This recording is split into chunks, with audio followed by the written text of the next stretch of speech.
Salam, kanalıma hoş geldiniz. Bugünkü yumurtalarımızı götürmeye gidelim. Evin altında yumurtluyor tavuklarımız. Ey, Allah bereket versin, 4 tane. Bu nedir?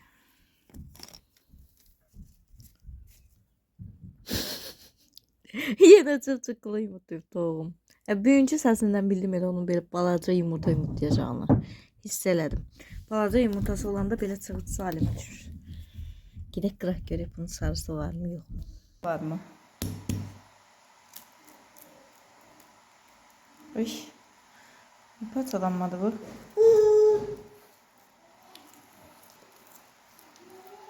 Aa, üstüne geçesi oydur. Cemaat bunu eləməkdən ötürü canlı yayımlar açırlar. Buna bak. Uy, töküldü. Çikili bir dənə sarısı var. Amma demək olar ki, yoxdur. Mən belə yumurtalar yeməyə nəzərsin çəkmədiyinə görə bunu tullayacağım. Əslində bundan azca böyük yumurtlayanda yemişdik.